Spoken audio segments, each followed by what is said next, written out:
एक बूढ़ा आदमी हैरान रह गया जब उसे पता चला कि उसने कल जो बची हुई मछली खाई थी वह असल में एक ड्रैगन का कंकाल थी। इसलिए उसने अपनी उंगली उसके खून में डुबोई और उसे एक छोटी घास पर छिड़क दिया। अगले ही पल वह घास एक विशाल पेड़ में बदल गई। असल में जो उसने खाया था वह मछली नहीं बल्कि एक दुष्ट ड्रैगन था। अपने अनगिनत बुरे कर्मों के कारण उस ड्रैगन को आदमी के घर में एक पानी की टंकी में कैद कर दिया गया था। अपनी बेटी के पोषण को बढ़ाने के लिए उस आदमी ने सीधे अपने नंगे हाथों से ड्रैगन को पकड़ लिया और उसे पकाकर भोजन बना लिया। असल में वह आदमी स्वर्गलोक का प्रभारी एक देवता था।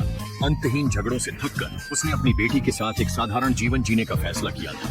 हालांकि एक दिन काम से लौटते समय उसने देखा कि एक बड़ी ट्रक सड़क पार कर रही एक छोटी लड़की की ओर तेजी से बढ़ रही थी और ड्राइवर को उसकी मौजूदगी का कोई अंदाजा नहीं था। जैसे ही एक दुखद दुर्घटना आसन्न थी, उस आदमी के पास अपनी छुपी हुई शक्तियों को प्रकट करने के अलावा कोई विकल्प नहीं था। इस दृश्य को एक महिला जासूस ने देखा। उसने आदमी को साथ चलने को कहा। मना करने पर पुलिस बुलाने की धमकी दी।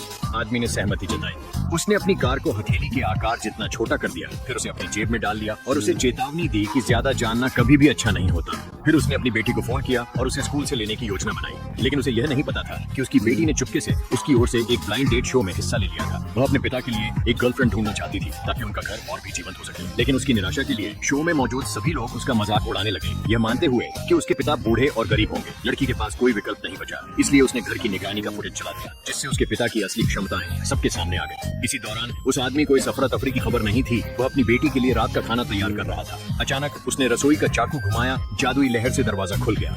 फिर एक बूढ़ी औरत आगे आई। वह आदमी की 80 साल से सेवा कर रही थी और अब रिटायर होना चाहती थी। आदमी ने कहा कि वह उसे एक तोहफा देगा। वह उसे एक पुराने कॉटेज में ले गया। टीवी शो में किसी को भी अंदाजा नहीं था कि आगे क्या होने वाला है। हालांकि 10 मिनट बाद उसी कॉटेज से एक खूबसूरत जवान औरत बाहर निकली। असल में आदमी का तोहफा उसकी जवानी लौटाना था। सभी लोग हैरान रह गए और जल्द ही अपनी पहले की उपेक्षा की कीमत चुकाने वाले थे।